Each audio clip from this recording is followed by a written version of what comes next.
Have you ever wondered why empires, seemingly invincible at their peak, eventually crumble and fade into oblivion?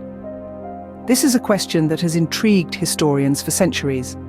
The rise and fall of empires is a fascinating cycle that has been repeated throughout human history, a cycle that leaves no empire immune. Imagine the grandeur of an empire at its zenith, stretching its influence and power across vast territories. Its military might is unrivaled, its culture flourishes, and its citizens revel in a golden age of prosperity. But no matter how powerful an empire may seem, it is not invincible, and its fall is often as spectacular as its rise. The reasons for this are manifold. Internal strife, economic instability, external threats, and even environmental changes can all contribute to the decline and eventual fall of an empire. And as one empire falls, another often rises to take its place, beginning the cycle anew. One of the most striking examples of this cycle is the Roman Empire.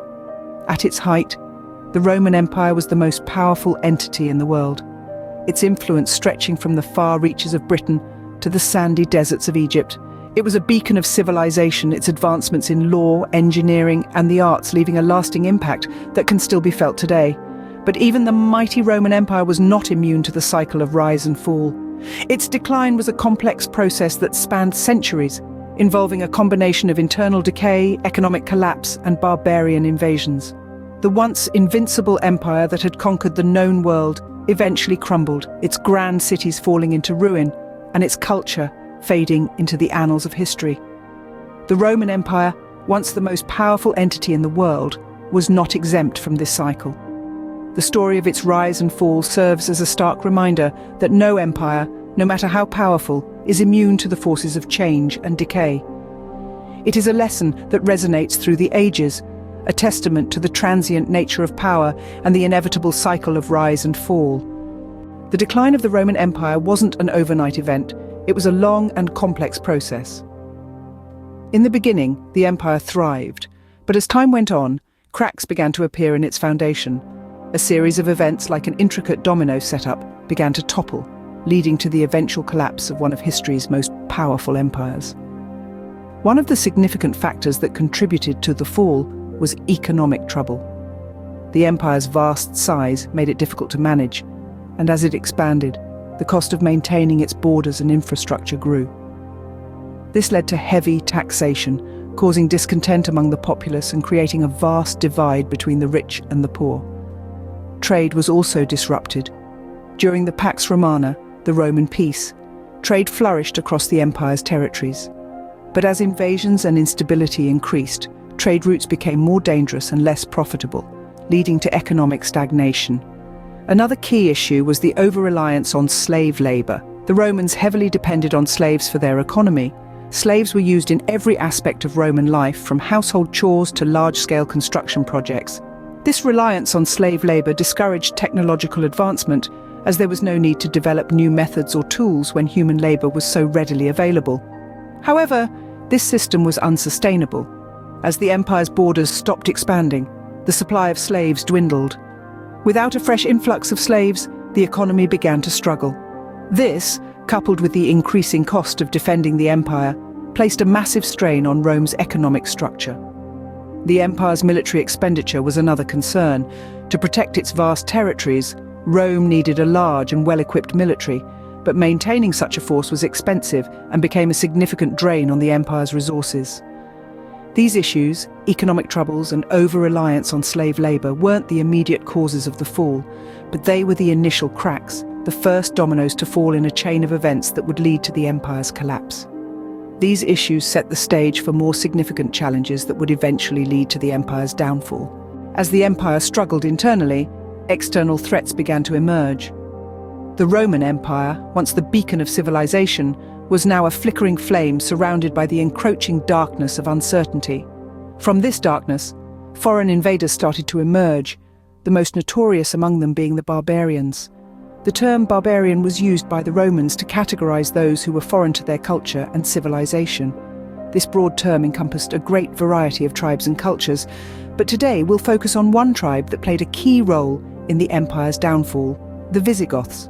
The Visigoths, originally a nomadic tribe from Eastern Europe, had been pressurized into the Roman Empire as foederati, allies who agreed to fight for Rome in exchange for land. However, mistreatment and broken promises by Roman officials led to rising tensions. The situation finally culminated in the Battle of Adrianople in 378 AD, where the Visigoths defeated a Roman army and killed the Emperor Valens. This was a clear indication of the empire's weakening grip and the rising power of the so-called barbarians. But the Visigoths weren't done. Their most infamous moment came 32 years later, in 410 AD, when they did the unthinkable. They sacked Rome. For the first time in nearly 800 years, the Eternal City had fallen to a foreign invader. The Visigoths, under their leader Alaric, pillaged the city for 3 days. The psychological impact of this event was monumental. Rome, the heart of the empire, the city that had once been invincible, was now laid bare and vulnerable. This event was more than just a military defeat. It was a symbolic moment that marked the decline of Roman power and the rise of new forces on the European stage. It was a clear message to all. Rome was no longer the invincible power it had once been. The sack of Rome sent shockwaves through the empire, signaling that its end was near. The Roman Empire was on its knees, but the final blow was yet to come. The Western Roman Empire, once a beacon of grandeur and power, was teetering on the brink of collapse. Its once mighty legions had been reduced to a shadow of their former selves, its vast territories whittled away by relentless barbarian invasions. But the most devastating blow was yet to be dealt. In the year 476 AD, a significant event took place that would forever alter the course of Western history. The last Roman emperor, a young man named Romulus Augustus, was overthrown. The architect of this pivotal moment was none other than the Germanic king Odoacer. Odoacer, a man of ambition and cunning, seized the opportunity presented by the empire's weakened state. He did not seek to become emperor himself. Instead, he declared himself king of Italy, effectively ending the Western Roman Empire's reign. This was a seismic shift, one that marked the end of an era and the beginning of a new one. Romulus Augustus, the last of a long line of emperors, was a mere figurehead. His fall from power was symbolic, representing the end of centuries of Roman domination and the start of the Middle Ages. It was the final nail in the coffin for an empire that had been in decline for centuries, brought to its knees by internal strife, economic instability, and relentless external threats. The fall of the Western Roman Empire was not a sudden dramatic event. Rather, it was the culmination of a long, slow decline. The final blow, dealt by Odoacer, was simply the tipping point. The once mighty empire crumbled, its grandeur reduced to ruins, its influence faded into the annals of history. Yet the legacy of the Roman Empire continues to echo through the centuries. Its influence can be seen in our laws, our architecture, our language, and our culture. While the empire may have fallen, its impact remains. This marked the end of the Western Roman Empire, a moment that sent ripples through history. The fall of the Roman Empire wasn't just a historical event, it was a lesson for future empires. As we delve into the annals of history, we can't help but draw parallels between the fall of the Roman Empire and the challenges faced by modern Western powers. The Roman Empire, once an indomitable force, crumbled under the weight of economic instability, political corruption, and external threats. These issues, eerily similar to the challenges faced by Western powers today, serve as a clarion call for introspection and change. Economic instability was a significant factor in the decline of the Roman Empire. Severe financial crises, inflation, and an over-reliance on slave labor led to a weakened economy that couldn't sustain the empire. Today, we see modern Western powers grappling with similar economic challenges: rising income inequality, ballooning national debts, and an overdependence on unsustainable resources. Political corruption, another key factor in Rome's fall, is not a stranger to our modern world. In the Roman Empire, the political landscape was marred by power struggles, bribery, and a lack of trust in leadership. We see echoes of this in the political scandals, mistrust, and polarization that plague many Western democracies today.